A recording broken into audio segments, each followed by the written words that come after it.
जय हिंद दोस्तों, स्वागत है आज के लेक्चर नंबर 67 यानी कि आज 67वां लेक्चर हम पढ़ा रहे हैं। UPSC civil service IAS exam 2027 का ये 1 मैन आर्मी बैच में आपका स्वागत है। दोस्तों आज 67 लेक्चर है। हम आपको लेक्चर स्टार्ट करने से पहले बता दें, हमारे लेक्चर की पहली प्राथमिकता है कि आपका कॉम्प्रिहेंसिव सिलेबस खत्म होना चाहिए। इसीलिए आप देख रहे हो कि आज 67 लेक्चर हो चुका है और हमारी कंटिन्यू अल्टरनेटिव डे पे हिस्ट्री और ज्योग्राफी की क्लास आ रही हैं। यूपीएससी जिस लेवल से पूछता है उस लेवल की डेप्थ तक जाएंगे। यहाँ पे कोई प्रमोशन का काम होता नहीं है कि ये प्रोमो कोड लगा लो बेटा और बैच में हमारी कोचिंग में एनरोल कर जाओ, जाकर वहाँ पढ़ाएंगे। जो ऐसा कर रहा हो वो यूट्यूब पे पूरा पढ़ा ही नहीं रहा है। तो दोस्तों हमारा ऐसा कुछ भी नहीं है। हम यहाँ पे अपना झंडा स्टैब्लिश करने के लिए एकदम कांटे का पढ़ा रहा हूँ और एकदम क्वालिटी पढ़ा रहा हूँ। ये आपको भली बात ही पता चल जाएगा अगर आप पूरा लेक्चर बिना जज बायस हुए देख लोगे। तो चलिए शुरू कर लेते हैं। दोस्तों आज जो है एनवायरनमेंट के लेक्चर में जो है हम ज्योग्राफी और एनवायरनमेंट लगभग एक ही साथ वो चल रहा है, ठीक है। तो ज्योग्राफी में कुछ कुछ एनवायरनमेंट का हिस्सा होता है ना, उसी को पढ़ा रहे हैं। दोस्तों पिछले लेक्चर में आपने देखा था कि हमने आपको बताया था कि फंडामेंटल निस और रियलाइज्ड निस क्या होती है, ये आपको कनेक्ट किया था। आज दोस्तों हम उसके आगे बढ़ेंगे। आज दोस्तों हम समझने वाले हैं इकोटोन को। किसको समझने वाले हैं? इकोटोन को। दोस्तों इकोटोन क्या होती है? तो जैसा कि आपको इकोटोन नाम समझ में आ रहा होगा, यहाँ पे दोस्तों क्या होता है कि यहाँ पे मिलन होता है। काहे का सर मिलन होता है? हो ही जाता होगा किसी का, ठीक है। जैसे मान लो यहाँ पे सबसे पहले इसकी डेफिनेशन पढ़ो। अब बाउंड्री ट्रांजिशन, दोस्तों ये ट्रांजिशन बाउंड्री होती है। बाउंड्री ट्रांजिशन का मतलब क्या होता है? जैसे मान लो एक मान लो ये, ठीक है, एक मान लो ये और ये जहाँ पे दोनों मिल रहे हैं, ठीक है, तो उसको क्या कहेंगे भैया? इसको ट्रांजिशन कहेंगे। अरे यार एडिटिंग जब की होगी तो उसमें ट्रांजिशन देखे होंगे ना, ट्रांजिशन इफेक्ट लगाए जाते हैं, बस वही है। ये बाउंड्री का एक जोन है जहाँ पे ट्रांजिशन होता है इकोसिस्टम का, यानी कि एक इकोसिस्टम दूसरे इकोसिस्टम पे जहाँ पे मिलता है, जहाँ पे मिल रहा है, ठीक है, एक इकोसिस्टम दूसरे इकोसिस्टम पे जहाँ पे मिल रहा है उसको हम कहते हैं दोस्तों इकोटोन। बात समझे भाई? ये दोस्तों वैरी कर सकता है, ठीक है, मतलब कहीं पे इकोटोन हो सकता है छोटा हो, कहीं पे हो सकता है बड़ा हो, तो ये वैरी कर सकता है, ठीक है। और यहाँ पे अगर हम बात करें, यहाँ पे दोस्तों जो सिमिलर स्पीसी होती हैं, यानी कि प्लांट और एनिमल की जो स्पीसी होती हैं, ये एरिया ऑफ टेंशन भी होता है, ठीक है। ये एरिया ऑफ टेंशन भी होता है क्योंकि रिसोर्स जो है वो यहाँ पे सिमिलर होते हैं और एक दूसरे रिसोर्स के लिए जो प्लांट और एनिमल हैं वो कम्पीट करते हैं, ठीक है। यानी कि जो स्पीसी यहाँ पे होती है प्लांट की और चाहे एनिमल की हो, वो कम्पीट करते हैं रिसोर्स के लिए, इसलिए ये एरिया ऑफ टेंशन भी कहलाता है। तो ट्रांजिशन जोन जो होता है किन्हीं दो इकोसिस्टम के बीच का, उसको हम क्या कहते हैं भैया? इकोटोन कहते हैं। समझ रहे? तो एक इकोसिस्टम मान लो ये E1 है, एक इकोसिस्टम मान लो ये E2 है और ये जहाँ पे ट्रांजिशन करें उसी को दोस्तों हम क्या कह देंगे? उसको हम बेटा कह देंगे, क्या कह देंगे? उसको हम कह देंगे, जैसे मान लो एक ये इकोसिस्टम है, ठीक है, दूसरा मान लो ये इकोसिस्टम है और तीसरा जहाँ पे जो है इंटरसेक्ट कर रहा है, तो इसी को दोस्तों हम क्या कह देते हैं? इसी को हम कह देते हैं दिस इज इकोटोन, ठीक है। तो यहाँ पे स्पीसी जो होती हैं, चाहे प्लांट की हो चाहे एनिमल की हो, सिमिलर रिसोर्स के लिए जो है वो जो रिसोर्स होते हैं उनके लिए कम्पीट करती हैं, इसलिए इसको एरिया ऑफ टेंशन भी कहते हैं। इकोटोन दोस्तों अगर बात की जाए तो इसमें हायर बायोलॉजिकल डाइवर्सिटी होती है। मतलब दोस्तों ये जो ये वाला इकोसिस्टम था ना E1 और जो ये इकोसिस्टम था E2, इससे ज़्यादा दोस्तों यहाँ पे डाइवर्सिटी देखने को मिलेगी इकोटोन में। क्योंकि दोस्तों इकोटोन में क्या है, जैसे मान लो कुछ E1 की स्पीसी होंगी, कुछ E2 की स्पीसी होंगी और इकोटोन तो मिक्सचर जोन है ना, तो वहाँ पे तो दोनों लोगों का जुगाड़ बन जाएगी। तो इसलिए ज़्यादा डाइवर्सिटी भैया कहाँ देखने को मिलेंगी? E1 E2 में नहीं मिलेंगी, जहाँ पे मिक्सिंग हो रही है, जहाँ पे इकोटोन है। तो इकोटोन में दोस्तों डाइवर्सिटी आपको थोड़ी सी ज़्यादा देखने को मिलती है, ठीक है, क्योंकि दोनों के मतलब का काम है। तो कुछ उधर से आ गई, कुछ इधर की आ गई, तो बना दी डाइवर्सिटी। बात समझे भाई? ये चीज़ होती है। कहाँ गया मेरा एरो? ठीक है दोस्तों, इकोटोन में जो ये डाइवर्सिटी आपको बायोलॉजिकल डाइवर्सिटी जो ज़्यादा देखने को मिलती है, इसको टेक्निकल लैंग्वेज में क्या कहते हैं? Edge effect, EDGE effect. क्या कहते हैं इसको दोस्तों? Edge effect. इसको हम टेक्निकल लैंग्वेज में एज इफेक्ट कहेंगे। दोस्तों मैनग्रोव की अगर बात की जाए तो वो इकोसिस्टम ही होता है टेरेस्ट्रियल और मरीन इकोसिस्टम के बीच में। आपको मैनग्रोव मैंने दिखाए थे, मैनग्रोव याद है दोस्तों? मैनग्रोव क्या होता है? मैनग्रोव भी भैया जो है इकोटोन ही होता है तुम्हारा। क्यों होता है इकोटोन? क्योंकि भैया वो मरीन इकोसिस्टम और टेरेस्ट्रियल इकोसिस्टम के बीच में होता है। क्या होता है तुम्हारा? मैनग्रोव। ये जो है जब बंगाल तरफ जाओगे, ठीक है, तो ये मैनग्रोव आपको मिलेंगे, ठीक है। दोस्तों यहाँ पे मैनग्रोव को अगर आप देखोगे तो इसकी कुछ जड़ें ऊपर निकली हुई हैं, ऐसा दोस्तों क्यों है? जैसे इनके ध्यान से देखो तो तुम्हें ऐसा नहीं लग रहा कि ये जड़ें यार ऊपर का निकल आई हैं, नीचे का नहीं गई हैं? दोस्तों इसके पीछे रीज़न ये है कि नीचे मिट्टी जो होती है वहाँ पर साल्ट ज़्यादा होता है, मैनग्रोव जहाँ पे होता है। ठीक है, तो ये जो न्यूट्रिएंट है वो कहाँ से प्राप्त करेंगे? ठीक है, तो ये क्या करते हैं कि जितने भी न्यूट्रिएंट वगैरह जो भी होता है, ठीक है, ये हवा में जड़ें आ जाती हैं और हवा के माध्यम से ये उसको प्राप्त करती हैं। ठीक है, क्योंकि मिट्टी में जो है उनको प्राप्त ही नहीं होगा, मिट्टी इतनी साल्टी है। ठीक है, तो इसलिए जो है जड़ें अक्सर आप देखते हो मैनग्रोव की जो जड़ें होती हैं ऊपर होती हैं। ठीक है, हवा में लटकती मिलेंगी। तो दोस्तों मैनग्रोव है, ठीक है, ये जो है आपको मैं बताऊं तो ये टेरेस्ट्रियल और मरीन इकोसिस्टम के बीच में उगता है। समझ रहे हैं? समुद्र के आसपास आपको मिलेगा। ये जो देख रहे हो ना, तो ये ज़मीन और टेरेस्ट्रियल, ज़मीन का मतलब टेरेस्ट्रियल इकोसिस्टम, और जो मरीन इकोसिस्टम उसके बीच में आपको मिलेगा मैनग्रोव। इनकी जड़ें दोस्तों पूरा अंदर तक नहीं जाती हैं, आप देख सकते हो। ठीक है, जड़ें आपको इनकी जो रूट्स हैं वो बाहर ही ऐसी मिलेंगी, बड़ी मजबूत मजबूत होती हैं। कई बार इस पर जब सांप बैठ जाता है ना तो ऐसे लगता है, समझ रहे हो? हाँ, एकदम खतरनाक। दोस्तों ये क्या दिखाया गया है? ये दोस्तों राइजोबियम जो एक बैक्टीरिया होता है वो दोस्तों नाइट्रोजन को सोखता है अंदर, पेड़ को लेने वाला बैक्टीरिया का नाम क्या होता है? राइजोबियम। ये दोस्तों पता नहीं क्या है। ठीक है, जड़ देख सकते हो कि बाहर निकली हुई है। कारण क्यों है? क्योंकि साल्टी होती है मिट्टी। तो आपको समझ आया कि एज इफेक्ट के कारण। ठीक है, तो यहाँ पे डाइवर्सिटी ज़्यादा देखने को मिलती है। मैनग्रोव भी दोस्तों इकोटोन ही होते हैं। ठीक है दोस्तों, यहाँ पे टेरेस्ट्रियल एनिमल इकोटोन में, और जो एक्वाटिक एनिमल है यानी कि पानी वाले जलीय जंतु, और टेरेस्ट्रियल यानी कि टेरेस्ट्रियल मतलब ज़मीन वाले जंतु, तो दोनों जो है यहाँ पे सर्वाइव कर सकते हैं। ठीक है, और यहाँ पे ब्रीडिंग भी हो सकती है वाटर लॉक्ड कंडीशन में। ठीक है, तो यहाँ पे दोस्तों दोनों लोग सर्वाइव कर सकते हैं, एनिमल जो टेरेस्ट्रियल हैं और एक्वाटिक हैं। मैनग्रोव की दोस्तों अपनी एक स्पेशलाइज्ड बायोडाइवर्सिटी होती है। ठीक है, मैनग्रोव की अपनी एक स्पेशलाइज्ड बायोडाइवर्सिटी होती है। अब दोस्तों देखते हैं विविपैरिटी क्या होती है। किसको हम देख रहे हैं? विविपैरिटी। अब इसको समझ लीजिए कि विविपैरिटी का मतलब क्या होता है। दोस्तों विविपैरिटी की अगर बात की जाए, दोस्तों ये विविपैरिटी है, वरना तुम कुछ और समझ लो। ठीक है, अब विविपैरिटी का मतलब क्या होता है? दोस्तों एक रिप्रोडक्टिव एडॉप्शन है जहाँ पे सीड क्या होता है, जर्मिनेट कर जाता है पेरेंट ट्री में ही।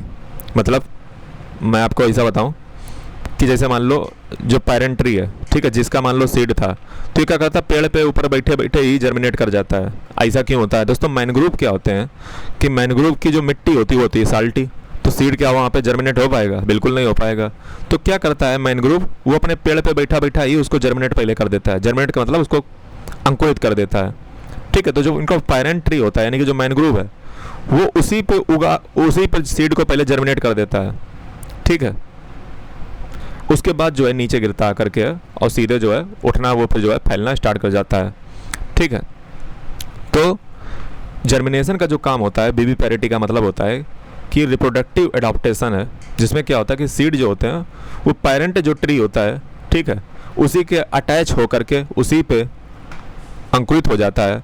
ठीक है, उसी पे जर्मिनेट कर जाता है और उसके बाद फिर जो है ग्रो करना स्टार्ट करता है मडी एनवायरनमेंट में, क्योंकि मड होता है ना मैनग्रोव में।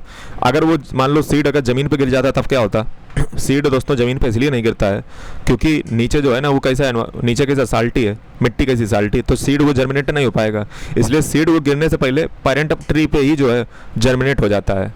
ठीक है, अब दोस्तों न्यूमाटोफोरस क्या होता है? न्यूमाटोफोरस ये दोस्तों एक स्पेशलाइज एक एरियल रूट होता है।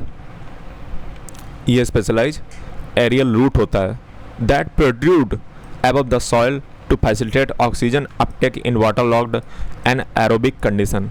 अब दोस्तों जो मैनग्रोव होता है, मैंने आपको क्या बताया, जब मैनग्रोव होता है तो मैनग्रोव को भैया ऑक्सीजन क्या साल्टी वाली मिट्टी से मिलेगी? नहीं मिलेगी। तो मैनग्रोव की दोस्तों आप देखोगे कि जो जड़ें होती हैं वो बाहर ही रहती हैं। ठीक है, क्यों बाहर रहती हैं? ताकि ऑक्सीजन का इंटेक हो सके उनको। ठीक है, तो ऑक्सीजन का इंटेक हो सके, इसीलिए जो है ये मैनग्रोव की जड़ें आपको अक्सर देखने को मिलेंगी कि आपको बाहर ही मिलेंगी। समझ रहे हो? जैसे मैंने आपको शुरू में भी दिखाई थी, मैनग्रोव की जड़ें वो बाहर ही होती हैं। ठीक है, ये देखो, ये देख रहे हो बेटा, ये सब बाहर ही होती हैं, अंदर क्यों नहीं जाती हैं? क्योंकि भैया ऑक्सीजन का इंटेक नहीं मिल पाएगा ना। ज़मीन कैसी होती है? ज़मीन वहाँ पे साल्टी होती है बहुत ज़्यादा। ठीक है, तो ये मैनग्रोव है। ठीक है, आगे बढ़िए। दोस्तों बायोमास क्या होता है, तो ये दो शब्द समझ गए तुम, विविपेरिटी और न्यूमोटोफोरस, ठीक है। अब बायोमास दोस्तों क्या होता है, दोस्तों मैं जिस बुक से पढ़ा रहा हूँ, ये बुक का लिंक मैं डिस्क्रिप्शन में दे देता हूँ डेली, पूछा मत करो, मैं देखिए पहले लेक्चर से देखा करो, ठीक है। अब तुम बीच लेक्चर में खुद पढ़ोगे आकर के, फिर कहोगे समझ में नहीं आ रहा, तो हमें ये बताओ कभी ज़िंदगी में स्कूल गए हो, कभी बीच लेक्चर में कूदा जाता है। इस बुक से मैं पढ़ा रहा हूँ, ठीक है। और एक और बुक है ओसवाल वाली, डिस्क्रिप्शन में सारे लिंक मिल जाएंगे, ठीक है। या तो जो है मुझसे मांग लेना मेरे व्हाट्सएप नंबर पर। दोस्तों बायोमास क्या होता है, तो बायोमास दोस्तों जो है नेट ड्राई वेट होता है ऑर्गेनिक मटेरियल का, यानी कि कोई भी ऑर्गेनिक मटेरियल उसका जो नेट का मतलब टोटल जो ड्राई वेट होता है, सूखा वेट, उसको दोस्तों हम बायोमास कहते हैं, जो फीड करता है फूड चेन में, ठीक है। तो बायोमास क्या होता है, ये नेट ड्राई वेट होता है किसी भी ऑर्गेनिक मटेरियल का। अब दोस्तों इकोलॉजिकल सक्सेशन क्या होता है, इकोलॉजिकल सक्सेशन का मतलब दोस्तों ये होता है कि जहाँ पे सिंपल लिविंग जो कम्युनिटी होती हैं, मतलब मान लो पहले से कोई रह रहा है, वो रिप्लेस हो जाए कोई दूसरी कॉम्प्लेक्स कम्युनिटी से, तो उसको हम कहते हैं इकोलॉजिकल सक्सेशन। जैसे मान लो पहले मैं रह रहा था, ठीक है, भोलू भालू गोलू मोलू टाइप का, जैसा कि मैं दिखता भी हूँ नहीं, ठीक है। तो मान लो मैं रह रहा था, ठीक है, और लोगों ने समझा कि ये तो बड़ा बदतमीज़ टाइप का आदमी, मतलब यहाँ पे रह रहा है। मान लो मैं यहाँ से चला गया, फिर जो है कोई ऐसा आदमी आया वो उससे बदतमीज़ था, ठीक है। तो ये क्या है, ये इकोलॉजिकल सक्सेशन है, मतलब समझ रहे हो कि मेरे बाद कोई दूसरा जो है कॉम्प्लेक्स आया, हम मैं सिंपल सा था, तो इसको दोस्तों हम इकोलॉजिकल सक्सेशन कहते हैं, यानी कि रिप्लेसमेंट हो जाता है, ठीक है। दोस्तों इकोलॉजिकल सक्सेशन दो टाइप का होता है, एक होता है प्राइमरी सक्सेशन। दोस्तों ये पूरा जो एंटायर सीक्वेंस होता है कम्युनिटी डेवलपमेंट का, इसको हम सीयर कहते हैं, SERE। मान लो कभी आपसे पूछ दे टर्मिनोलॉजी में, सीयर नहीं सेरे कह दो, कुछ भी कह लो, SERE याद रखो इस वर्ड को, ठीक है। The entire sequence of community development is called a sere. दोस्तों अब इकोलॉजिकल सक्सेशन दो प्रकार का होता है, एक होता है प्राइमरी सक्सेशन। प्राइमरी सक्सेशन क्या होता है, प्राइमरी सक्सेशन में मित्रों क्या होता है, मित्रों प्राइमरी सक्सेशन देखो क्या होता है, जैसे मान लो ये बेड रॉक थी, ठीक है, ये रॉक थी कि नहीं थी, रॉक थी, ये रॉक थी। रॉक पे दोस्तों क्या होता है कि कई बार केमिकल यहाँ पे गिरा करके रॉक क्या होती है, टूटने लगती है। जब रॉक टूटने लगती है तो धीरे धीरे किस में कन्वर्ट होने लगती है, थोड़ी थोड़ी मिट्टी में कन्वर्ट होने लगेगी, और इस पर क्या होने लगेंगे, उगने लगेंगे पेड़ पौधे नहीं, मतलब धीरे धीरे घास उगने लगेगी। आपने देखा होगा चट्टानों पे घास उगाती है, जब केमिकल वेदरिंग उसकी होती है चट्टान की, तो उस पर धीरे धीरे फिर वो थोड़ी सी मिट्टी टाइप की जो है अंदर बनने लगती है। उस पर क्या होता है, कई बार आपने देखा होगा पौधे जो है वो ना स्टार्ट हो जाते हैं, छोटे छोटे पौधे उगना स्टार्ट हो जाते हैं। और दोस्तों प्रोसेस बहुत लंबा चलता है, बहुत सालों तक प्रोसेस चलता है, तब जाके एक चट्टान टूट करके मतलब हल्की हल्की मिट्टी टाइप में जो है कन्वर्ट होती है, और फिर उस पर पौधे छोटे छोटे उगना स्टार्ट हो जाते हैं। प्रोसेस हमेशा चलता रहता, बहुत समय तक चलता है। चट्टानों में ऐसे थोड़ी ना कि निकाल दिया पेड़ पौधा लग गया करके। इसको दोस्तों हम कहते हैं प्राइमरी सक्सेशन। पहली बार जब हुआ, पहला समझ रहे हो, तो जब पहली बार हुआ तो इसको हमने कहा प्राइमरी सक्सेशन। जब दोस्तों मान लो एक दिन तूफान आया, एक अंधेरी रात के 12 बज रहे, एकदम चुड़ैल आई, ठीक है, चट्टान को जो है एकदम साफ किया, ठीक है, उखाड़ दिया, फेंक दिया, ठीक है, एकदम जो है आंधी तूफान आया, सब उठा करके फेंक दिया एकदम, चट्टान से सारे पेड़ पौधे उखड़ के फेंक गए। अब दोस्तों एक बार चट्टान से, मान लो एक बार आंधी तूफान आया, चट्टान से सब उखड़ गया। अब हमें एक बात बताओ, जब दूसरी बार यहाँ पे जब कोई चीज़ उगेगी तो वो जल्दी उगेगी कि देर में उगेगी, हमें ये बताओ। मान लो एक बार चुड़ैल ने आकर के इसको सबको उखाड़ के फेंक दिया रात में आकर के, ठीक है, क्योंकि चुड़ैलों से मेरा अक्सर ताल्लुक रहता है, ठीक है। तो कोई चुड़ैल आई, उसने जो है ये सब उखाड़ करके फेंक दिया। फेंकने के बाद जब दोस्तों दोबारा यहाँ पे कुछ उगेगा तो वो ज़्यादा समय नहीं लगाएगा, क्योंकि भैया ऑलरेडी नीचे डपली हो चुकी है, पोला हो चुका है, गोला हो चुका है। तो अब बताओ, अब क्या उतना ही समय फिर लेगा, नहीं लेगा। तो इसको कहते हैं दोस्तों सेकेंडरी सक्सेशन। इजी भाषा में समझ में आ गया कि प्राइमरी सक्सेशन क्या होता है और सेकेंडरी सक्सेशन क्या होता है, ठीक है। तो अब ऐसे समझ लो कि जो काम आप पहली बार करते हो उसमें थोड़ा सा टाइम लगता है, ठीक है। धीरे से जो है शुरुआत होगी, ठीक है, फिर 5 मिनट होगा, फिर 10 मिनट होगा, फिर 1 घंटा होगा, ठीक है, फिर जो है धीरे धीरे बात बढ़ती है। दूसरा, तीसरा, चौथा, पांचवा करने में कितना टाइम लगता है? कोई टाइम नहीं लगता है, क्योंकि यू आर एक्सपीरियंस्ड पर्सन। समझ रहे हो? मैं चाय बनाने की बात कर रहा हूँ, ठीक है। तो इसको जो है सेकेंडरी सक्सेशन कहते हैं, ठीक है। जब पहले से वहाँ पे जो है ओरिजिनल लिविंग जो ऑर्गेनिज्म थे वो रिप्लेस हो जाते हैं या डिस्ट्रॉय हो जाते हैं किसी टर्बुलेंस से। मान लो नेचुरल डिजास्टर आ गया, फॉरेस्ट फायर लग गई और एक नई लैंड वहाँ पे आ गई, ठीक है, नहीं, एक नए ऑर्गेनिज्म वहाँ पे आ गए, उन्होंने कोलोनाइजेशन करना स्टार्ट कर दिया। इसको दोस्तों हम सेकेंडरी सक्सेशन कहते हैं, ठीक है।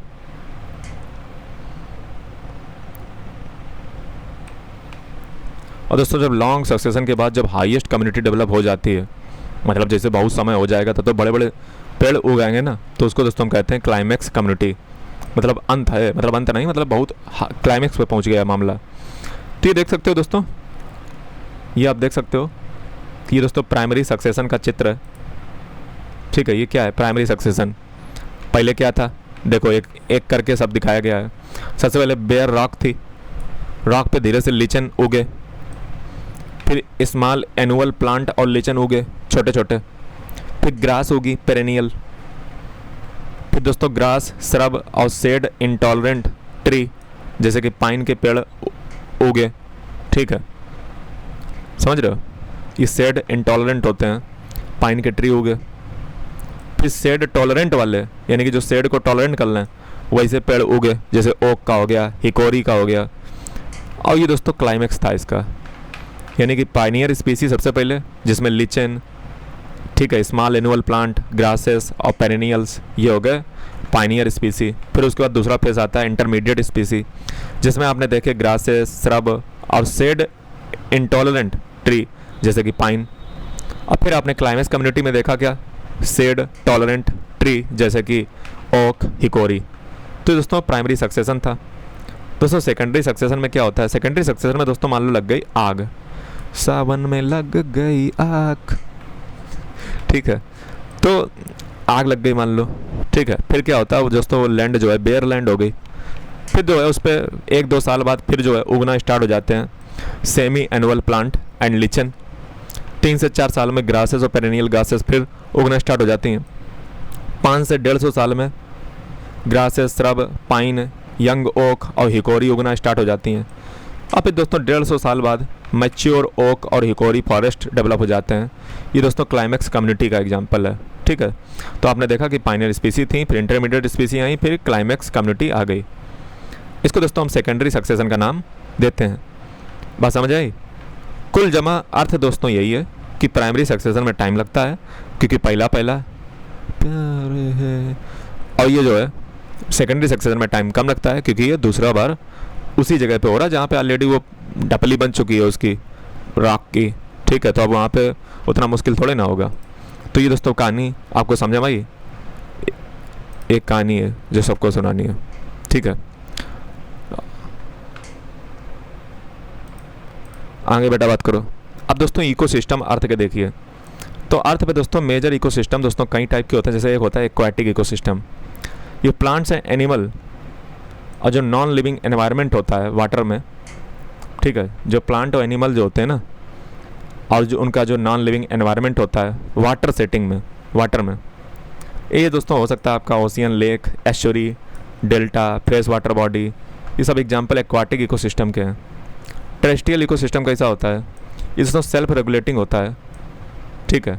यहाँ पे स्पेसिफिक प्लांट होते हैं टेरेस्ट्रियल इकोसिस्टम में, स्पेसिफिक प्लांट होते हैं लैंड पे, ज़मीन पे, टेरेस्ट्रियल, ठीक है।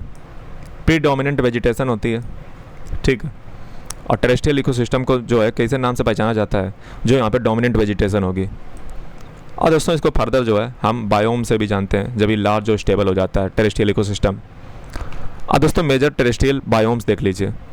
बायोम क्या होता है? तो बायोम दोस्तों लार्ज टेरेस्ट्रियल इकोसिस्टम होता है जहाँ पे specific plant community and formation होता है, specific plant communities and formation होता है, जहाँ पे प्रीडोमिनेंट वेजिटेशन होनी चाहिए उस रीजन में, उसको हम बायोम कहेंगे। लार्ज होता है टेरेस्ट्रियल रीजन, ठीक है। और specific plant and animal, specific plant community and formation होना चाहिए किसी स्पेसिफिक प्लांट कम्युनिटी के द्वारा जो है। प्रीडोमिनेंट वेजिटेशन होती है उसमें रीजन में, बायोम एक बड़ा क्षेत्र होता है,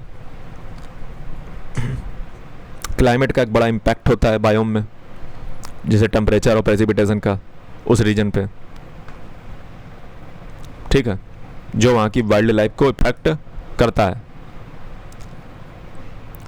दोस्तों क्लाइमेटिक क्लासिफिकेशन मैंने ऑलरेडी आपको पढ़ा रखा है पिछली वीडियो में, तो अब वो हम डिस्कस नहीं करेंगे, ठीक है। हम आपसे पहले कहेंगे आप बेटा लेक्चर कौन सा देख रहे हो, कुछ देखा है तुमने लेक्चर नंबर 67, कितना तुम गोल करके आए, इमेजिन करो। तो बायोम दोस्तों अगर बात की जाए, ठीक है, तो उनका कहीं डिवाइडेशन होता है, ठीक है। बायोम जो है climatic reason of the world में जो है मैंने कवर किया था कि कितने जो है बायोम होते हैं, ठीक है, बहुत टाइप के बायोम होते हैं। तो समझ गए, लार्ज टेरेस्ट्रियल इकोसिस्टम होते हैं characterized by specific plant community and formation usually named after the predominant vegetation in the region. Climate have a huge impact on the vegetation of a region, ठीक है।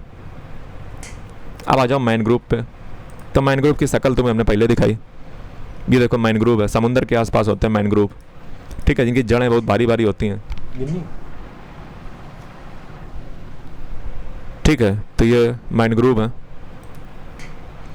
ये लो मडी कोस्ट में होते हैं, यानी कि लो और मडी कोस्ट में, ट्रॉपिकल और सम ट्रॉपिकल में भी होते हैं और सब ट्रॉपिकल एरिया में भी जो है ये पाए जाते हैं, लेकिन सब ट्रॉपिकल में कुछ ही पाए जाते हैं।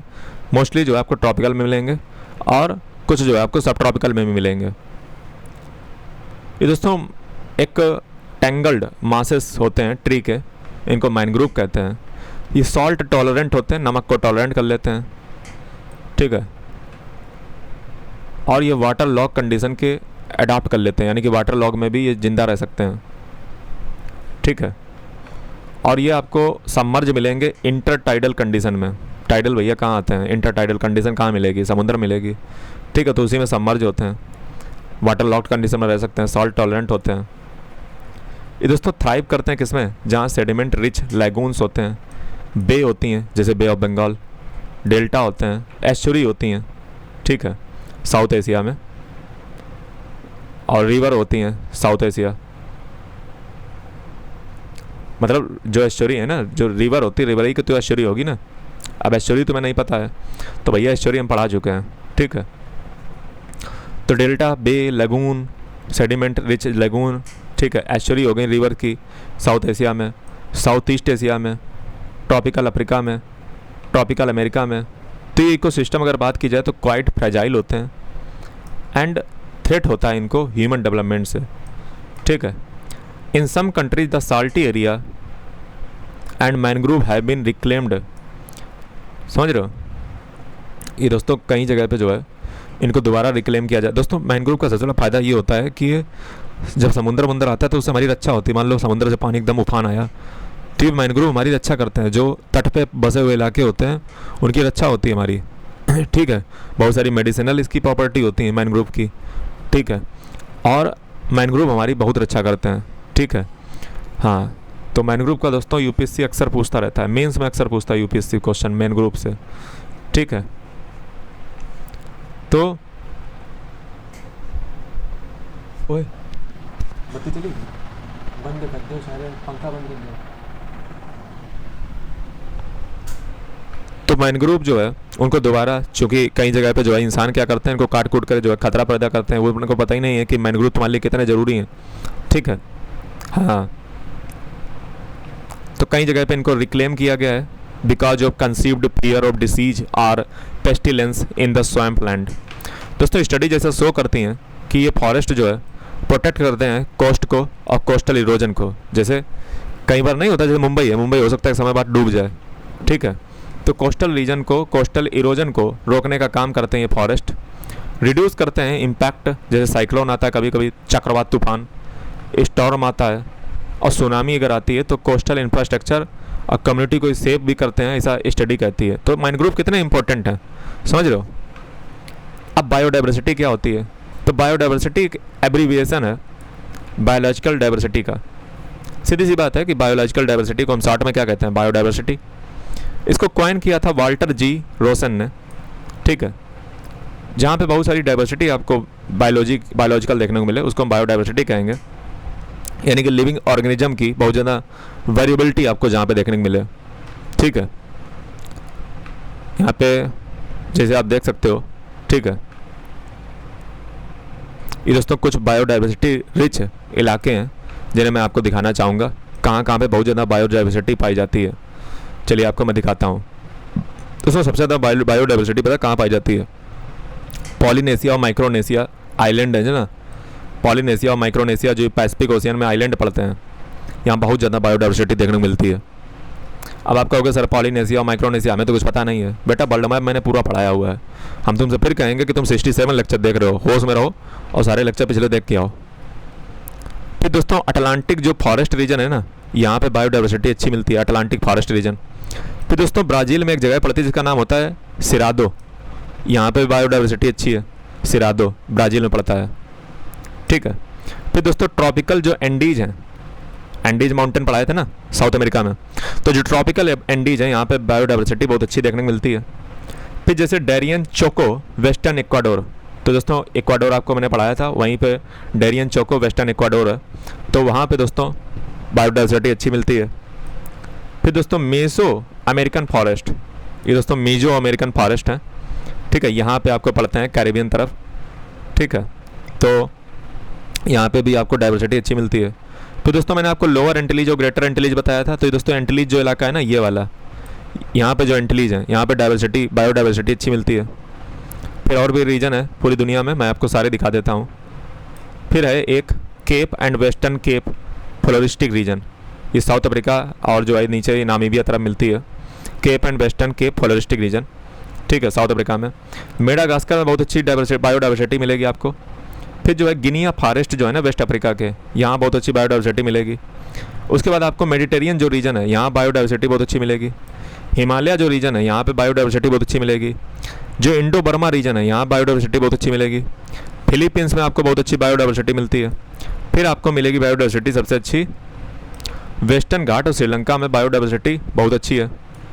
वेस्टर्न घाट हो गया और तुम्हारे श्रीलंका होगा, ठीक है। उसके बाद जो है आप आ जाइए western Sundaic region, western Sundaic region Indonesia वाला, ठीक है, तो वेस्टर्न सुंडाइक रीजन में मिलेगी तुम्हें बढ़िया बायोडाइवर्सिटी।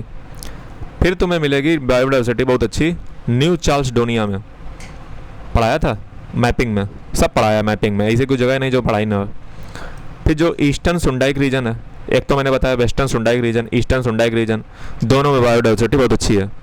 फिर दोस्तों साउथ वेस्ट ऑस्ट्रेलिया, ठीक है, यहाँ पे बायोडाइवर्सिटी आपको मिलेगी। तो दोस्तों ये सारी मैंने दुनिया के वो रीजन बताए आपको जहाँ पे एक्सेप्शनली रिच बायोडाइवर्सिटी देखने को मिलती है। बात पल्ले पड़ गई? Yes sir. तो अब आ जाओ मुद्दे पे, ठीक है। तो ये जो है ये सवाल है कि सर आपने क्या अपने मन से बताया? नहीं, मैंने अपने मन से नहीं बताया है। ये exceptionally rich biodiversity hot spot है। कौन इनको आइडेंटिफाई करता है? ये कंजर्वेशन इंटरनेशनल आइडेंटिफाई करती है, ठीक है। और ये 2004 का जो है ecological evolutionary approach 6th edition London Blackwell science का पेज नंबर 25 से मैंने इसको उठाया है, ठीक है। मैंने नहीं, मतलब बुक वालों ने उठाया है। अब आ जाओ बायोडाइवर्सिटी, ठीक है। तो ग्लोबली एक्सेप्शनली रिच और थ्रेटेंड रीजन होते हैं, ठीक है। ये बायोडाइवर्सिटी हॉट स्पॉट होते हैं। बायोडाइवर्सिटी जो हॉट स्पॉट टर्म है ना, इसको यूज किया था सबसे पहले नॉर्मन मायर ने 1988 में।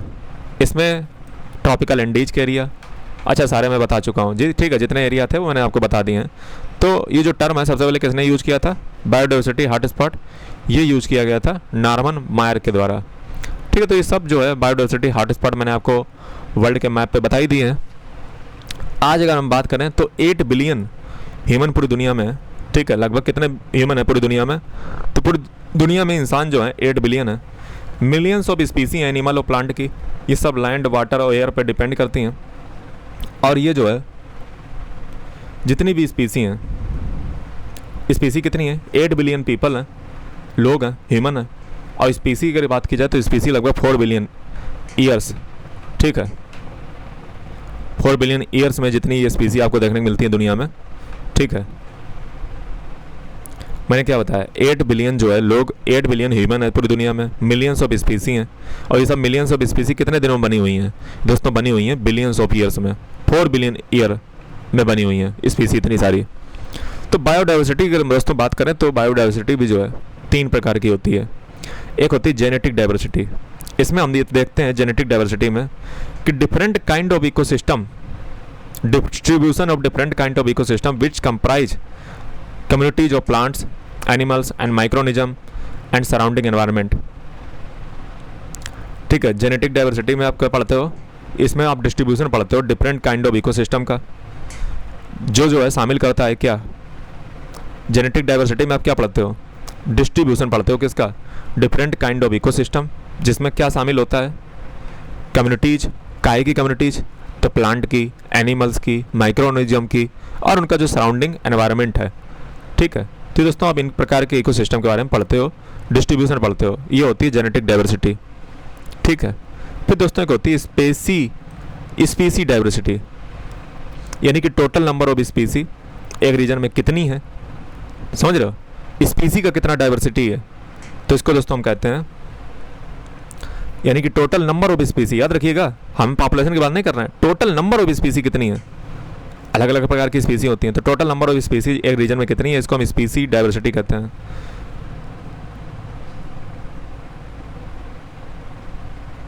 फिर दोस्तों जेनेटिक डाइवर्सिटी क्या होती है?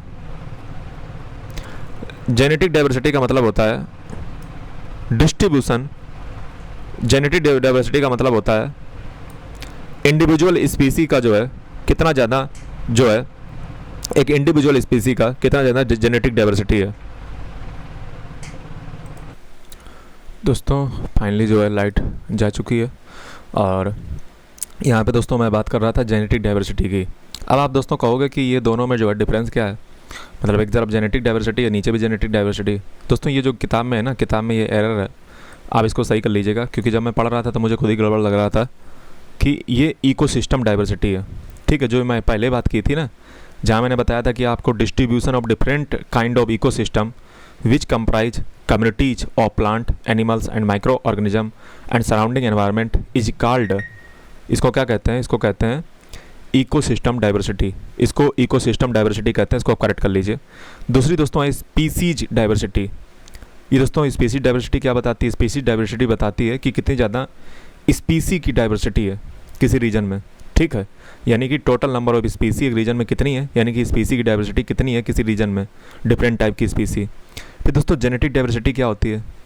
ये दोस्तों बताती है कि किसी इंडिविजुअल स्पीसी में कितना जीन का डाइवर्सिटी है, यानी कि जो जीन है ना, जीन किसी स्पीसी में पाए जाते हैं उनका डाइवर्सिटी कितना है, तो इसको हम जेनेटिक डाइवर्सिटी कहते हैं। ठीक है, ये इंडिविजुअल स्पीसी में देखी जाती है कि जीन का वेरिएशन कितना है। बात समझ में आई? तो ये तीनों चीज़ें हो गई। ये दोस्तों यहाँ पे गलत प्रिंट था, इसको आप सही कर लीजिए। जहाँ पे मैं पहले नंबर में आपको जेनेटिक डाइवर्सिटी बता रहा था, ये दरअसल इकोसिस्टम डाइवर्सिटी है। क्या है? इकोसिस्टम डाइवर्सिटी, बाकी सब सेम है। तो इकोसिस्टम डाइवर्सिटी दोस्तों, इकोसिस्टम हर जैसे अलग अलग इकोसिस्टम होते हैं तो उनमें कितना डाइवर्सिटी है उसके बारे में बताता है कौन? Ecosystem diversity. स्पीसीज डाइवर्सिटी क्या बताती है? स्पीसीज डाइवर्सिटी दोस्तों में ये बताती है किसी जगह पे कितना स्पीसी का डाइवर्सिटी, यानी कितनी नंबर ऑफ स्पीसी पाई जा रही हैं। जेनेटिक डाइवर्सिटी क्या बताती है? जेनेटिक डाइवर्सिटी दोस्तों में ये बताती है कि किसी इंडिविजुअल स्पीसी में जीन का वेरिएशन कितना है। बात समझ में आई? अब दोस्तों स्पीसी को जो है international union of conservation, international union of nature conservation, international union for conservation of nature, ठीक है, IUCN, वो दोस्तों कैटेगराइज करती है स्पीसी को कई पार्ट में। ठीक है, अब दोस्तों IUCN कौन है?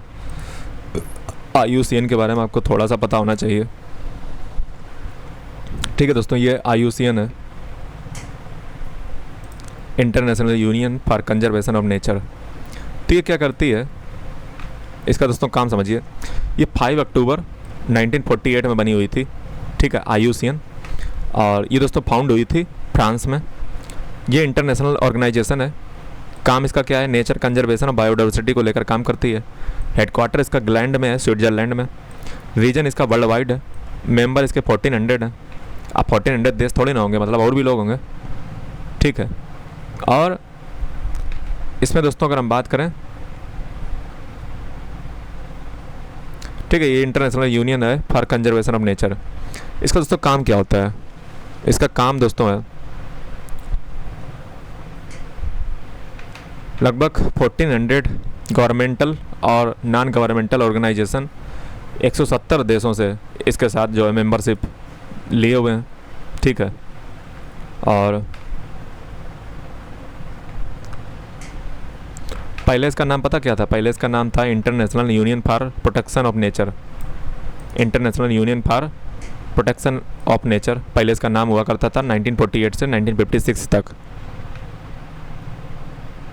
और इसको वर्ल्ड कंजर्वेशन यूनियन भी कहा जाता रहा है 1990 से लेकर के 2008 तक। ठीक है। लेकिन आज इसका नाम है IUCN, international union for conservation of nature. तो आप समझते हैं इसका काम क्या होता है। ये दोस्तों क्या करती है?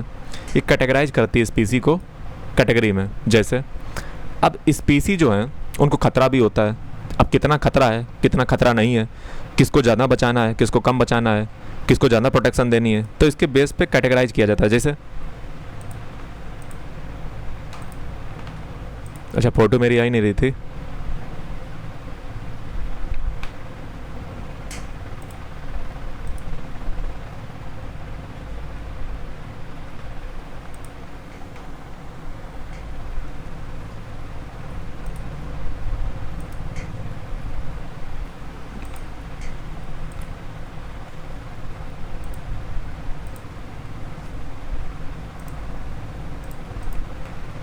ठीक है। देखिए, तो इंटरनेशनल यूनियन ऑफ कंजर्वेशन जो है स्पीसी को थ्रेटेंड के आधार पे कई पार्ट में बांट देती है, कैटेगराइज कर। जैसे एक होती है एक्सटिंक्ट स्पीसी। एक्सटिंक्ट स्पीसी का मतलब होता है वो स्पीसी जो ऐसी स्पीसी जो ख़त्म हो चुकी है, मतलब एक लास्ट थी वो भी मर चुकी है। ठीक है। मतलब पूरी दुनिया से, जैसे डायनासोर हैं आज नहीं देखने को मिलते हैं, तो ये कैसी स्पीसी? डायनासोर कैसा है? डायनासोर भैया एक्सटिंक्ट हो चुका है, मतलब गायब हो चुका है दुनिया से। ठीक है। अब ये कहीं में देखने नहीं मिलता है। ठीक है। मतलब काफ़ी सर्वे किया जाता है। ठीक है। और तब पता किया जाता है कि अब इसका कोई रही नहीं दुनिया में, अवशेष है ही नहीं, बचे ही नहीं। मतलब अवशेष नहीं, फॉसिल तो मिल ही जाएगा। हम कहना ये चाह रहे हैं कि एक्सटिंक्ट स्पीसी वो स्पीसी होती हैं और जिनके बारे में दोस्तों ऐसा माना जाता है कि लास्ट जो इंडिविजुअल इनका होगा वो भी मर चुका है। ठीक है। तो ये कैटेगरी तभी असाइन की जाती है जब एग्जॉस्टिव सर्वे किया जाता है। ठीक है। जैसे जो पता, जैसे मान लो इनकी नोन और अनएक्सपेक्टेड हैबिटेट, उसमें जाके देखा जाता है एप्रोप्रिएट टाइम पे, डायर्नल, सीजनल, एनुअल। ठीक है। सब देखा जाता है पहले। और जब दोस्तों हमें ये नहीं मिलती है तो इसको हम डिक्लेयर कर देते हैं कि अब ये भैया एक्सटिंक्ट हो चुकी है। ठीक है। जैसे कई लोग एक्सटिंक्ट हो चुके हैं, जैसे पैसेंजर पिजन। ठीक है। दोस्तों ये इंसान जो है ना बड़ा एक कमीना आदमी है, मतलब ऐसे सिंपल कह लीजिए। ठीक है। और मैं भी वहीं से आता हूँ तो मैं भी वही कह रहा हूँ। ठीक है। देखो कितना सुंदर जो है एक कबूतर हुआ करता था। ठीक है। ये पैसेंजर पिजन था, बेचारा दुनिया से नहीं रहा है अब, मतलब ये दुनिया में ख़त्म हो चुका है अभी ये। ठीक है। एक्सटिंक्ट हो चुका है एक कबूतर। फिर दोस्तों डूडो, कितना बढ़िया एक डूडो जो है कितना अच्छा था। ठीक है। ये भी जो है दुनिया में एक्सटिंक्ट हो चुका है। ये डूडो हुआ करता था। ठीक है। ये भी गायब हो चुका है। फिर अगर बात की जाए तो तस्मानियन टाइगर और मैमोथ, ये सब गायब हो चुके हैं। तस्मानिया टाइगर देख लीजिए, तो तस्मानिया टाइगर भी गायब हो चुका है। ठीक है। ये था तस्मानिया टाइगर। ठीक है। तो अब ये दुनिया में नहीं रहा, बड़े दुख के साथ आपको बताना पड़ रहा है। और एक मैमोथ भी होता था, अब पता नहीं कौन मैमोथ था। ठीक है। तो ये भी जो है ये मैमोथ था। ठीक है। ये भी भैया नहीं रहा। अब दोस्तों ये तो आपको पता चला एक्सटिंक्ट के बारे में। एक्सटिंक्ट, अब ये एक्सटिंक्ट इन द वर्ल्ड क्या होता है? एक्सटिंक्ट इन द वाइल्ड,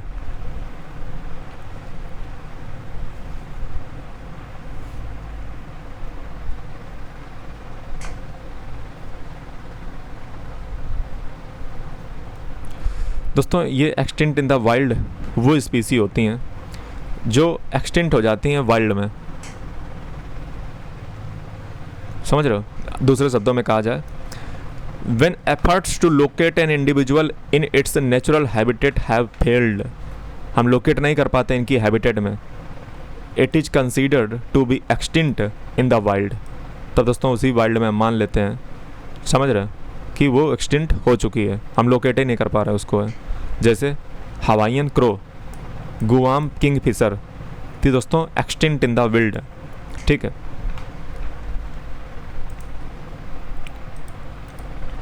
ठीक है, तो ये आपको एक्सटेंट समझ मिला, एक्सटेंट इन द वाइल्ड समझ में मिला। अब आपके दिमाग में क्वेश्चन आएगा कि सर एक्सटेंट और एक्सटेंट इन द वाइल्ड में क्या डिफरेंस है। एक्सटेंट का दोस्तों मतलब होता है पूरी दुनिया में अब कोई नहीं रहा, लास्ट जो था वो मर चुका। एक्सटेंट इन द वाइल्ड का मतलब दोस्तों ये होता है कि जो इसकी नेचुरल हैबिटेट थी वहाँ पे अभी ये नहीं मिलता है, और इसको अगर बचाना है तो इसको ह्यूमन इंटरवेंशन करना पड़ेगा, और तभी इसको बचा सकते हो किसी कंजर्वेटिव जगह में, ठीक है। तो ये एक्सटेंट इन द वाइल्ड का मतलब ये होता है कि जो नेचुरल इसकी हैबिटेट है वहाँ पे अभी ये नहीं देखने को मिलता है, बाकी कभी कभार दिख जाए, मान लो कल्टीवेशन में, कैप्टिविटी में, या नेचुरल पॉपुलेशन में आउटसाइड इनकी जो रेंज है दिख सकता है, जबकि एक्सटेंट वाला पूरे गायब हो जाता है दुनिया में। एक्सटेंट इन द वाइल्ड का मतलब कि वो उसकी नेचुरल हैबिटेट में अब नहीं मिलेगा। अब क्रिटिकली इंडेंजर्ड का मतलब क्या होता है। क्रिटिकली इंडेंजर का मतलब ये होता है, देखो शब्द ही से समझ में आ रहा है कि क्रिटिकल है सिचुएशन और इंडेंजर है, यानी कि एक्सटेंशन का बहुत बड़ा खतरा है, मतलब कभी भी ये गायब हो सकता है दुनिया से, हो सकता है आखिरी भी मर जाए। तो जब दोस्तों क्रिटिकल इंडेंजर्ड स्पीसी का मतलब क्या होता है कि वो पॉपुलेशन जो उसकी है उसकी 80 से 90% जो पॉपुलेशन है वो रिडक्शन हो चुकी है पिछले 10 सालों में या 3 जनरेशन में, ठीक है। तो उसको हम कहते हैं कि भैया वो क्रिटिकल इंडेंजर्ड है। 80 से 90% जिसकी पॉपुलेशन समझ लो पिछले 10 सालों में या 3 जनरेशन में ख़त्म हो गई हो, ठीक है, ठीक है।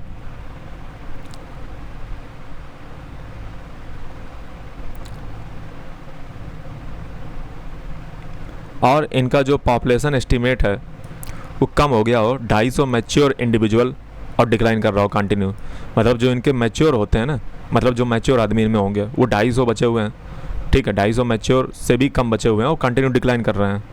250 से भी कम बचे हैं और डिक्लाइन भी कर रहे हैं जो इनकी स्पीसी है। दोस्तों इसमें एरिया जो लिया जाता है उसको भी समझ लीजिए। एक्सटेंट जो इसमें देखी जाती है ना वो 100 स्क्वायर किलोमीटर जो है और उससे कम में देखी जाती है, ठीक है, ये इनका एरिया होता है। क्योंकि भैया कुछ पर्टिकुलर एरिया पे होगा ना, ऐसा तो होगा नहीं कि पूरी दुनिया में ऐसा टर्म कर लो, तो 100 स्क्वायर किलोमीटर या उससे कम। तो इसके एग्जांपल दोस्तों है जवान राइनो और वैकिटा, ग्रेट इंडियन बस्टर्ड। तो दोस्तों क्रिटिकली इंडेंजर्ड हैं, अगर इनको रक्षा न की गई तो ये भी एक्सटेंट हो ही जाएंगे, ठीक है। मोटा मोटा इतना समझ लो कि इनकी रक्षा अगर ना की गई तो ये खत्म हो जाएंगे, एक्सटेंट कैटेगरी में चले जाएंगे, तो इनको रक्षा करने की ज़रूरत बहुत ज़्यादा है, ठीक है। तो ये क्रिटिकली इंडेंजर्ड है। अब दोस्तों इंडेंजर्ड क्या होते हैं। इंडेंजर्ड ये दोस्तों स्पीसी वो होती हैं जो वेरी हाई रिस्क जो है एक्सटेंशन का वाइल्ड में फेस कर रही होती हैं, ठीक है, यानी किसी वाइल्ड में हो सकता है कि गायब हो जाएं। याद रखिएगा ये दोस्तों वाइल्ड की बात हो रही है, किसी जंगल की बात हो रही है, ठीक है। और इंडेंजर का क्राइटेरिया क्या होता है। इंडेंजर का क्राइटेरिया दोस्तों क्या होता है मैं आपको बता देता हूँ कि पॉपुलेशन इनकी 50 से 70% पिछले 10 सालों में या 3 जनरेशन में कम हो चुकी है, 50 से लेकर 70%। एक्सटेंट जो इनका ऑकरेंस का होता है वो 5000 स्क्वायर किलोमीटर होता है, ठीक है, या 5000 स्क्वायर किलोमीटर से कम होता है और वो कंटिन्यू डिक्लाइन कर रहा होता है इनका एक्सटेंट। पॉपुलेशन इनकी जो है नंबर कितना कम हो जाना चाहिए, 2500 मैच्योर इंडिविजुअल और कंटिन्यू डिक्लाइन करना चाहिए। 2500 मैच्योर इंडिविजुअल से कम की ओर डिक्लाइन कर रहा हो। इसके एग्जांपल हैं Asiatic lion, line tailed macaque, tiger, Asian elephant. Asian elephant दोस्तों अगर बहुत ध्यान से देखो तो एशियाटिक लाइन को लेकर भारत सरकार बहुत गंभीर रहती है, टाइगर को लेकर भी रहती है, एशियन एलिफेंट को लेकर भी रहती है, इसीलिए रहती है क्योंकि इंडेंजर कैटेगरी में।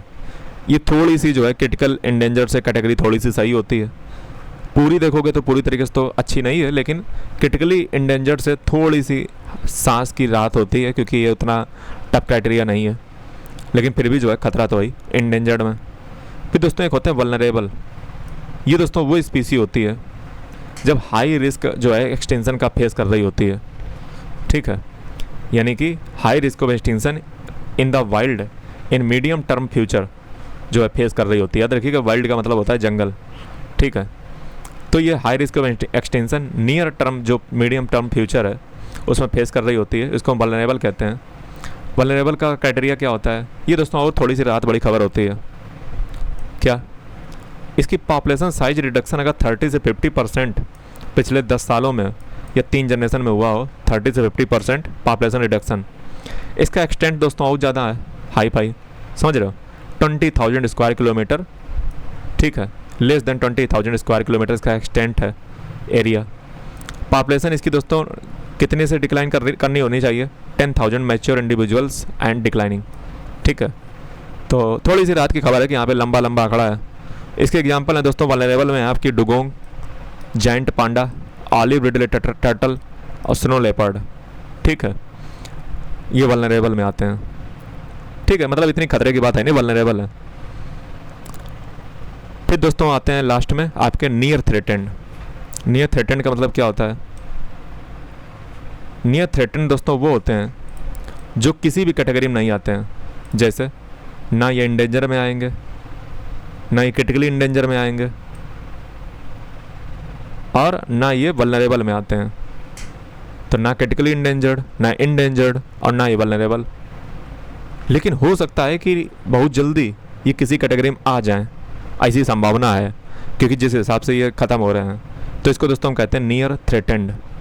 अब सीधी सी बात है, एकदम तो क्रिटिकली इंडेंजर्ड में कूद नहीं पड़ेगा जा करके, सबसे पहले किस में जाएगा, सबसे पहले जाएगा ये वल्नरेबल में, उसके बाद इंडेंजर्ड में, फिर जाएगा कहीं क्रिटिकली इंडेंजर्ड में।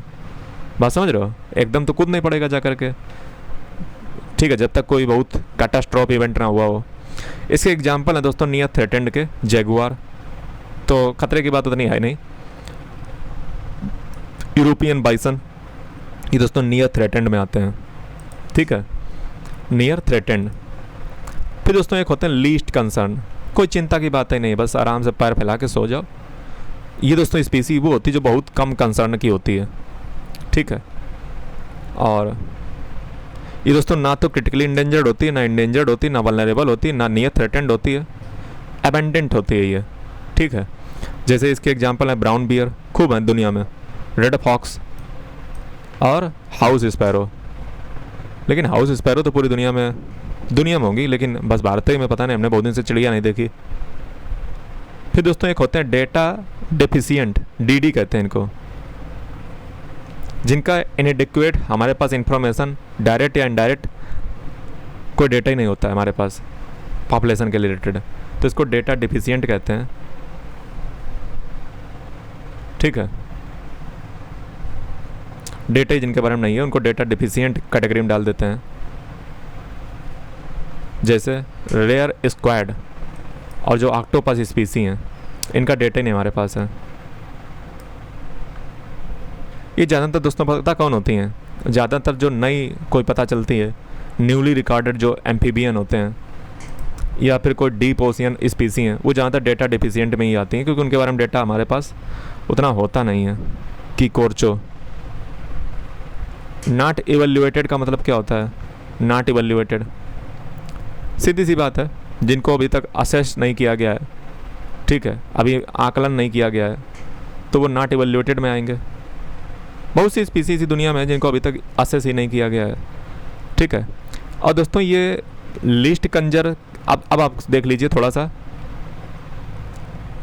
कंजर्वेशन कैटेगरी स्पीसी की आपने देख ली कि क्या क्या कंजर्वेशन कैटेगरी हो सकती हैं, बात समझ में आई, क्या क्या हो सकती हैं। एक तो डेटा डेफिशिएंट हो सकती है, नॉट इवेल्युएटेड हो सकती है, क्रिटिकली इंडेंजर्ड हो सकती है, एक्सटिंक्ट इन द वाइल्ड हो सकती है, किसी जंगल में हो सकता है, ना मिले उसके नेचुरल हैबिटेट में, एक्सटिंक्ट हो सकती है, इंडेंजर हो सकती है, वल्नरेबल हो सकती है, लीस्ट कंसर्न हो गई। तो दोस्तों ये सब कुछ कौन निर्धारित करता है, ये कंजर्वेशन कैटेगरी जो है ये IUCN निर्धारित करता है, यही बताता है, ठीक है, IUCN की लिस्ट होती है, तो उसमें हर जानवर के बारे में बताया जाता है कि किसको किस कैटेगरी में बांटा गया है, ठीक है।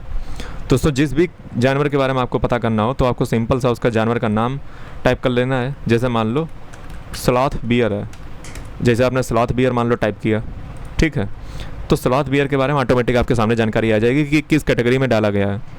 ठीक है, ये नीचे देख लो दोस्तों, स्लॉथ बियर का जो IUCN ने स्टेटस दिया हुआ है वो वल्नरेबल का दिया गया है। वल्नरेबल, ये देखो तुम्हारे सामने लिखा है वल्नरेबल। तो दोस्तों ऐसे आप पता कर सकते हो किसी जानवर के बारे में कि वो क्या स्टेटस है उसकी दुनिया में। तो दोस्तों स्लॉथ बियर का कैसा स्टेटस है? वल्नरेबल है। ठीक है, ये देख लो, यही सारी कैटेगरी हैं IUCN की, देख रहे हो अपने सामने। सबसे खतरनाक कैटेगरी कौन सी भैया? एक्सटिंक्ट। फिर दूसरी कम खतरनाक एक्सटिंक्ट इन द वाइल्ड। तीसरी कम खतरनाक क्रिटिकली इंडेंजर्ड। चौथी कम खतरनाक इंडेंजर्ड। पाँचवीं कम खतरनाक वल्नरेबल। छठी कम खतरनाक नियर थ्रेटेंड। और सबसे कम खतरनाक लीस्ट कंसर्न। दोस्तों इनको जो है फ़ोटो ले लो। ठीक है, यही जो है क्रम है, इसी से क्रम में जो है जानवर रखे जाते हैं। बात समझ गए? IUCN रखता है इनको। ठीक है, अब दोस्तों इकोनॉमिक बेनिफिट क्या होता है बायोडाइवर्सिटी का? मतलब मान लो बायोडाइवर्सिटी की हम रक्षा क्यों ही करें? जैसे मान लो कोई दिमाग में आएगा भैया हम काहे करें बायोडाइवर्सिटी की रक्षा? तो दोस्तों सोर्स होता है फूड का, पेड़ पौधों से हमें बहुत सारा फूड मिलता है। ठीक है, क्लॉथिंग के लिए बेनिफिट होता है। अरे भैया बायोडाइवर्सिटी में ऐसी बहुत सी चीज़ें होती हैं, प्लांट का फ्लोरा फौना, जिससे हमें क्या मिलता है भैया? क्लॉथिंग, कपड़े जो हमारी होती हैं। सीधे कपड़े नहीं मिलते हैं, मतलब उनका ऊन जैसे हो गया, बूल हो गया। ठीक है, या मान लो किसी से सिल्क मिल रहा है।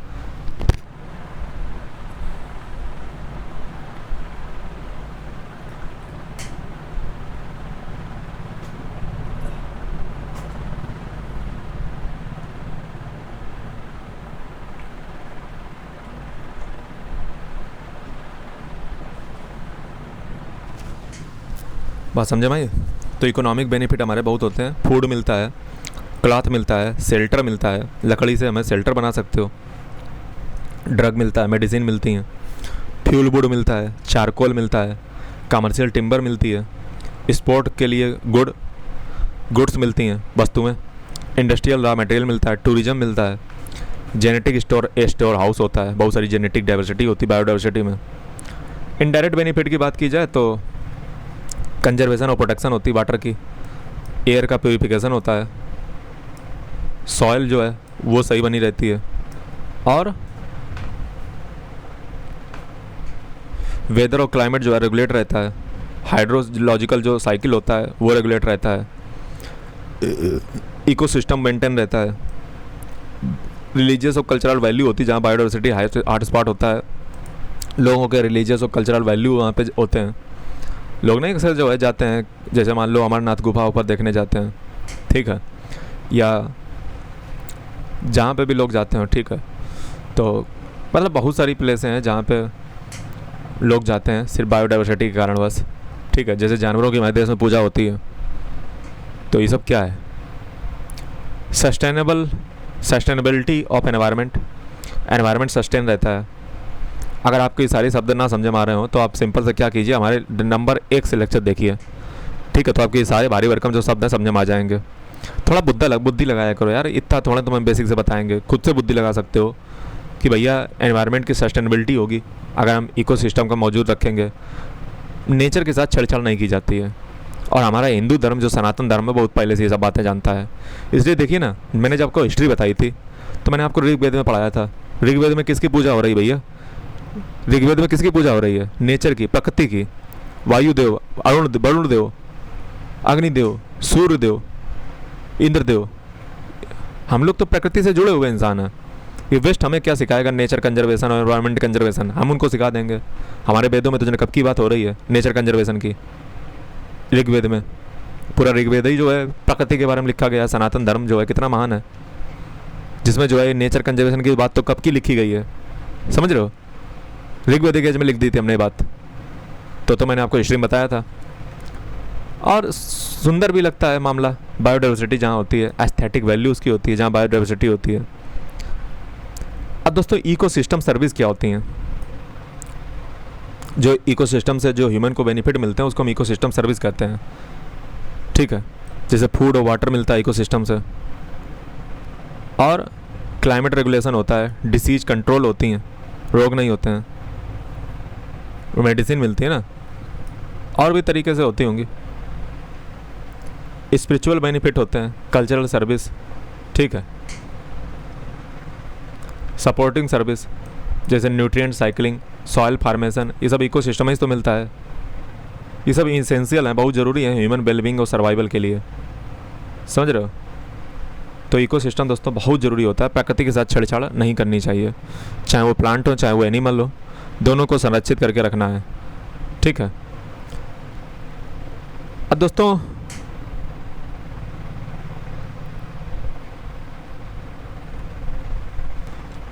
हालांकि ये चीज़ बताएं कि ना बताएं, क्योंकि जब मैं पॉलिटिक्स पढ़ाऊंगा, एनवायरमेंटल पॉलिटिक्स, तब मैं आपको ये बताऊंगा। चलो थोड़ा बहुत देख लेते हैं। ओजोन दोस्तों आपने सुना ही होगा, ओजोन बहुत महिमा है, ओजोन को बचाना बहुत ज़रूरी है, नहीं तो स्किन कैंसर हो जाएगा। सूर्य की जो पराबैंगनी जो अल्ट्रावायलेट रे हैं धरती पे आ जाएंगी, तो इसको रोकने के लिए दोस्तों 2 प्रोटोकॉल हैं। एक मॉन्ट्रियल प्रोटोकॉल है, एक मॉन्ट्रियल प्रोटोकॉल है। मॉन्ट्रियल की जगह कहाँ पड़ती है, कनाडा में पड़ती है क्या मॉन्ट्रियल कि जापान में?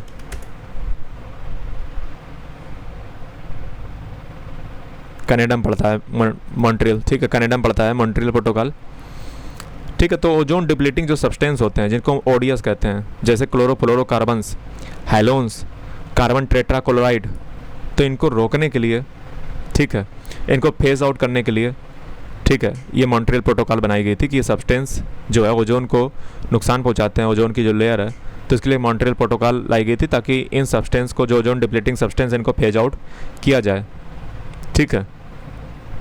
उसके बाद दोस्तों 1987 में आई थी मॉन्ट्रियल प्रोटोकॉल, फिर आई थी 2016 में किगाली अमेंडमेंट। किगाली दोस्तों, किगाली जो जगह है ये अफ्रीका में पड़ती है, किगाली, ठीक है, किगाली अफ्रीका में, और ये रवांडा की है, ठीक है, रवांडा। तो मॉन्ट्रियल प्रोटोकॉल के बाद जो है हाइड्रोफ्लोरोकार्बन्स, जो पोटेंट ग्रीन हाउस गैस है और जिसको सब्स्टिट्यूट के तौर पे यूज़ किया जाता था क्लोरोफ्लोरोकार्बन्स के, उसके लिए लाई गई थी। अब दोस्तों आप पहले बात समझो, 1987 में क्लोरोफ्लोरोकार्बन्स पे शिकंजा कसा गया, तो सब कंट्री ने क्या किया, क्लोरोफ्लोरोकार्बन को छोड़ करके हाइड्रोफ्लोरोकार्बन को यूज़ करना स्टार्ट कर दिया सब्स्टिट्यूट के रूप में। तो किगाली अमेंडमेंट हाइड्रोफ्लोरोकार्बन के लिए लाया गया था, मॉन्ट्रियल प्रोटोकॉल क्लोरोफ्लोरोकार्बन के लिए लाया गया था, ठीक है, बात समझे भाई। और इससे दोस्तों काफ़ी सक्सेस भी मिली हुई है, जैसे हमारा अंटार्कटिका में जो ओजोन होल हो गया था, ठीक है, वो जो है धीरे धीरे श्रिंक हो रहा है, छोटा हो रहा है, यानी कि भर रहा है, ठीक है, और हो सकता है कि फुल रिकवरी 2060 तक हो जाए। तो दोस्तों ओजोन लेयर के लिए बहुत ज़्यादा प्रयास किया जाता है। हालांकि मैं एक बार और कहानी ये बता चुका हूँ आपको, अगर आपको याद हो। आज 67 लेक्चर चल रहा है, मैं आपसे हाथ जोड़ के कहता हूँ पिछले लेक्चर देख के आओ, बहुत अच्छा समझ में आएगा।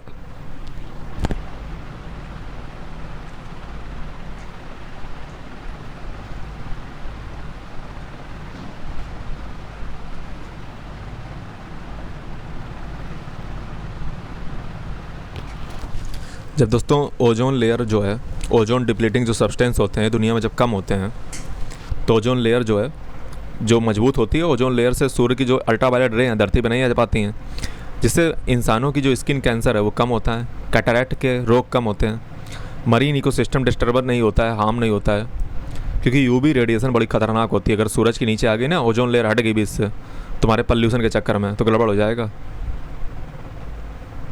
समझ रहे हो दोस्तों। बायोडाइवर्सिटी लॉस और एक्सटेंशन स्पीसी का क्यों होता है, इसके पीछे कारण समझिए। पहला तो कारण दोस्तों है नेचुरल काज, यानी कि प्राकृतिक कारण।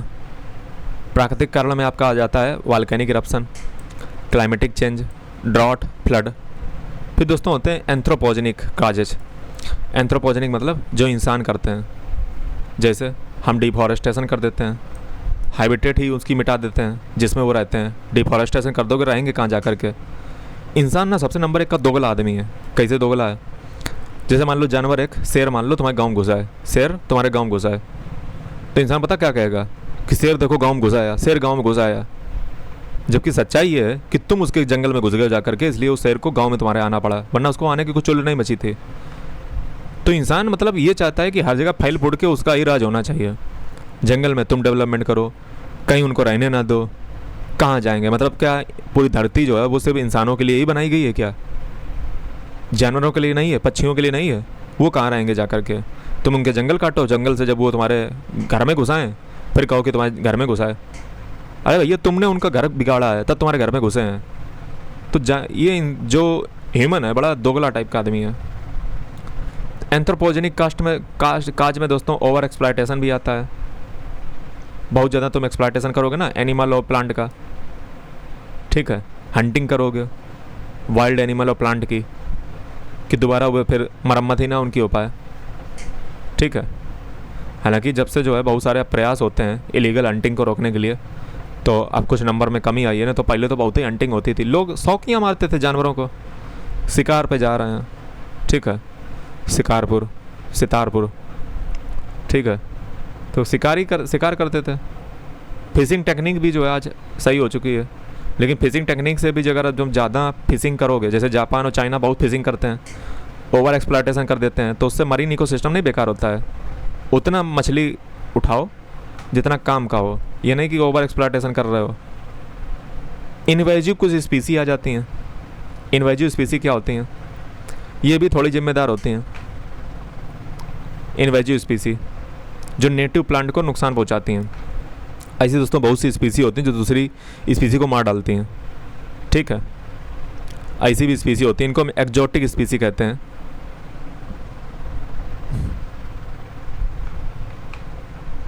जैसे दोस्तों लेंटना कोमरा, आप ये नाम सुनो, लेंटना कोमरा इंडिया में लाया गया था। ऐसा एक नहीं है, कई सारे नाम हैं, ठीक है। तो लाया जाता है अच्छे काम के लिए, पुण्य के लिए, लेकिन नुकसान पहुंचा देता है, ठीक है। तो ये लेंटना कोमरा भारत में लाया गया था, ठीक है। और इसने क्या किया, यहाँ के जो नेटिव प्लांट थे उनको नुकसान पहुंचाना स्टार्ट कर दिया, ठीक है। तो इसको हेज बनाने के लिए लाया गया था इंडिया में लेंटना कोमरा, और इसने नुकसान नेटिव प्लांट को पहुंचाना स्टार्ट कर दिया। ऐसे दोस्तों एक कांग्रेस ग्रास आती है, कांग्रेस ग्रास, ठीक है, जिसको गाजर ग्रास भी कहते हैं। इसने नेटिव वेजिटेशन और रिड्यूस करना स्टार्ट कर दिया बायोडाइवर्सिटी को। तो इसके दोस्तों दो एग्जांपल हैं, लेंटना कोमरा और कांग्रेस ग्रास। तो दुश्मन जो है अपना ही बना बैठा हुआ है कोई। फिर दोस्तों शिफ्टिंग कल्टीवेशन भी इसके पीछे बहुत जिम्मेदार है। Shifting cultivation, zoom cultivation history में पढ़ाए थे, 50 बार पढ़ा चुके हैं।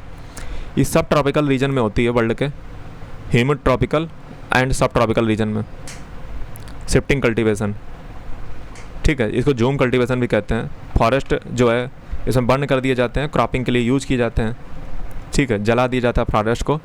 तो ये भी एक नुकसान वाली प्रैक्टिस है शिफ्टिंग कल्टीवेशन। एक जगह जला कर फिर दूसरी जगह करते जा करके हैं, तब तक वहाँ पे वो जो है मरम्मत ही होती रहती है उसकी है। फिर एनवायरमेंटल पॉल्यूशन भी है, सॉयल, वाटर, एयर, नॉइज, ये सब पॉल्यूशन तुम करते हो। गंगा रिवर, ठीक है, गंगा रिवर में जो है पॉल्यूशन के कारण गैंगेटिक डॉल्फिन खतरे में आ जाती है, जिसका भारत सरकार ने जो है काफ़ी प्रयास किए हैं गैंगेटिक डॉल्फिन को बचाने के, ठीक है। ये सब पढ़ाएंगे, टेंशन ना लो, सब पढ़ाएंगे जो भारत सरकार कर रही है। अभी तो पार्टी शुरू हुई है। ग्लोबल वार्मिंग और क्लाइमेटिक चेंज भी इसके पीछे बहुत जिम्मेदार है, समझ रहे।